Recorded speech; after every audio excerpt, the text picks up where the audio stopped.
За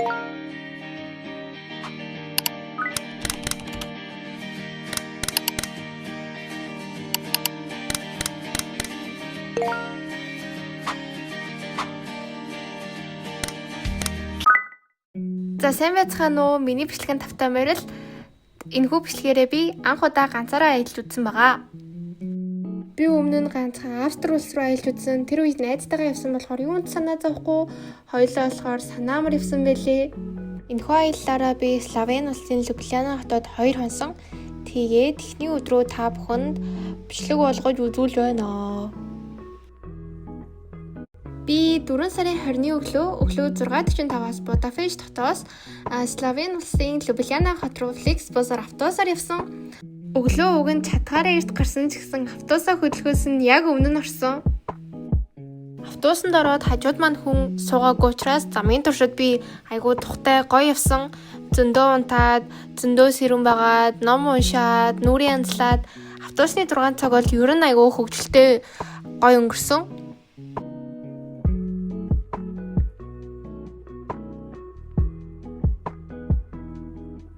Унгар улсад ер нь тийм их уул байдаггүй. Унгар хүмүүс нь өөрсдөө ярихтаа ч гэсэн манайх бол ер нь юм хавтгай тал газар гэж ярьдаг. Тэгээ Словени явах замдаа зөндөө их уул харсан ч ястаа гоё байсан. Зөний зүдөө би сая автобуснасаа бууцсан. Тэгээд мап дээрээ буудлынхаа хаягийг орлоод үзсэн чинь миний буусан буудлаас 10 минутын зайтай юм байна. Тэгэхээр одоо буудлын руу алхаж байна.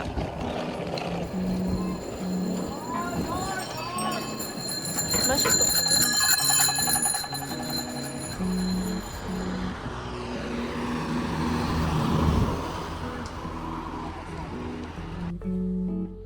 Миний байрласан буудал хотынхон яг төвднээсэн.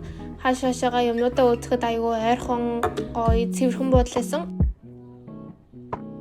Намайг очиход яг чекин хийх цаг маань болоогүй байсан болохоор би нэг цаг орчим хүлээж агаад буцаад хоттойгоо танилцах гад гарсан.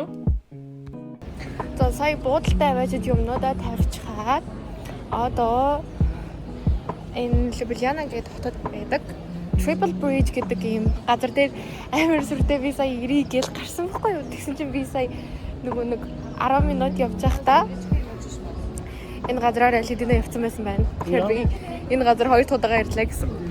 Энэхүү гурван гүр нь Любляна хотын хамгийн алдартай үзмөрүүдийн нэг нь бөгөөд Дунай мөрнөөс салбарласан Любляница голыг гаталдаг гүрнүүд юм байлээ. Дараа нь Любляна хотын Сүмейн орсон яг энэ гурван гүрнийхээ хажуу талд нь байдаг католик шашны сүм юм байлээ. Энэ сүм нь 13 дугаар зууны үед баригдаад 14 дугаар зууны үед шатаад дахин сэргээгдсэн ийм барокко хэм маягийн сүм байсан. Дотор нь орохоор таазны хэсэг дээрээ маш гоё уран зургуудтай. Тэгээд улаан өндөгний баяраар би явсан болохоор хүмүүс маш нээлттэй болсон. Бүр артлын өрөөнүүдээрээ орж болж исэн нь маш гоё байсан. За одоо би сүмийн артлын хэсэгт нь ороод ирлээ. Бүр юм хамгийн ойрын хэсэг гэсэн үг. Энэхүү сүм маань маш гоё чамин ганган үнэхээр үзэсгэлэнтэй сүм байсан. Энэ сүмийнх нь амар юм гоё газраар явж болоод их юм их сүмүүдийн чинь яг энэ артлын хэсэг рүү оруулдаг шүү дээ. Тэгсэн чинь энэ газар оруулдаг юм байна. Гоё юм аа.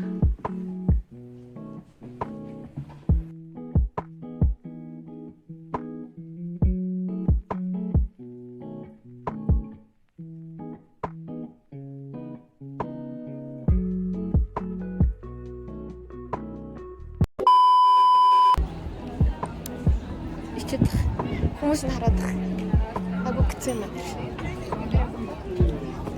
За одоо болохоор энэ Словен улс маань амар их лог шүтдэг, лог айгүйх юмнууд дээрээ бэлэгдэл болгож тавьдаг гэсэн. Тэгээд хамгийн алдартай гүүр нь Dragon Bridge гэдэг нэртэй гүүр идэг. Тэр гүүр рүү явцгаая. Явцгаая чи би л явна л та. Амар сүртээсээ гоё гүүр байгаа байх гэдэг ирсэн чинь машины том гүүр байсан юм байна. Гүүр нэлээд том. Би тэр чигтээ хүн алхдаг гүүр юм болов уу гэж бодсон байхгүй юу? За би сая ийм бэлэг дурсгалын дэлгүүр дотор орж ирсэн чинь энэ амар хөөрхөн харагдаад бах юм. Любляна, Словения гэсэн амар хөөрхөн төмөр аяг. Тэгээд өөр юмнууд ч бас байна л та. Гэхдээ энэ соронцнууд ч яах вэ? Нэгийг угаасаа авна. Инээдтэй. Энэ аяг бүр амар хөөрхөн харагдаад бах юм. За Словений цаг гарна гэх юм бол яг хавар шиг л байна. Нэг нар гараад амар халаал, нэг салхилал хүүтрээл, нэг бүрхээл энэ үсмэс одоо бүр юу ч болж байгаа юм. Тэгээд сая Dragon Bridge дээр очсон. Одоо явж юм идэ гэж бодож байна би. Усан завнууд нь ингээд зөрөх чинь. Энэ ингээ мангар царайлаг далайн дээрэмчний зав байна. Тэр болохоор жуулчны зав байна. Лидлийнх юм байна. Соёл.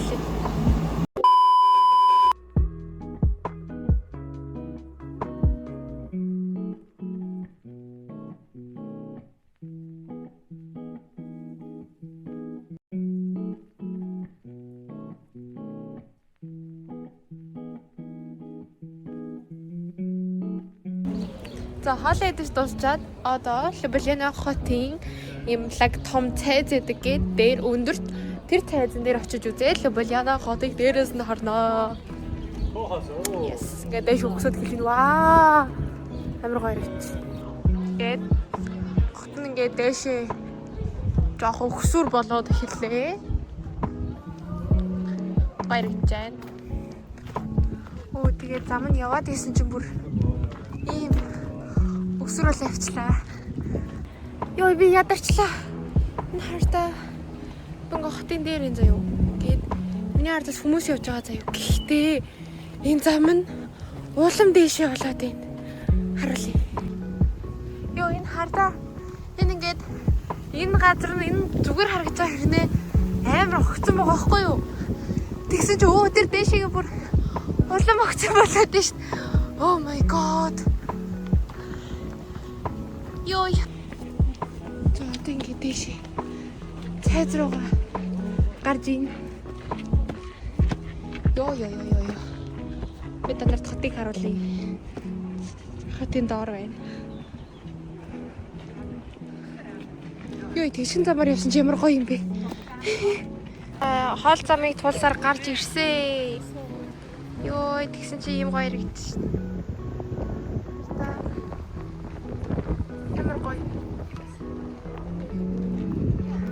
Энэ дээр нөгөө цааж байна.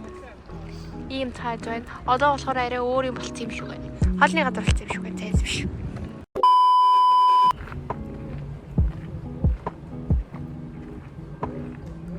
За ингээд цайзан дээр гараад ирсэн. Амар өндөр, амар том цайз байна. Гэтэ угаасаа ийм өндөрт ингээд цайз барьчихаар чи идэртэй хүн чирж тулалдахгүй байна угаасаа. Энэ дээш нь гарч ирэхийг нэрээ хэн ч үсэхгүй. Өөртөө нь доош буудаг гэсэн ч юм уу мэдгүй. Би анх удаага цайзад орж үзсэн. Энэхүү цайз нь Любляна хотын хамгийн өндөрлөг цэг дээр оршдог түүхэн дурсгалт газар байсан. Анх 11-р зууны орчимд баригдаж эхлээд 15-р зуунд дахин сэргээгдээд бат цайз ба хааны ордон, хожим цэргийн бад шорон одоо музей үзүүрүүдэд ашиглагдж байгаа маш үзэсгэлэнтэй байгууламж байсан. За би сая өрөөндөө жоохон очиж амарж агаад одоо гоё орой сэлгэлээд явж байна. Гэтэ тийм амар ч орой болоогүй л та. Энд 8 цаг л болж байна. Тэнгээ баярч нөө. Энэхүү Словенд очсон эхний өдрийн маань аялал дууссан байдаг юм аа. Ингээд би дахиад нэг өдөр болсон. Гэхдээ би дараа нь Словен заавал дахиж очино. Гоё өөр газруудаар нь ч гэсэн аялал гоё санагдсан. Бичлэгийн маань үзсэнд баярлалаа. Баяртай.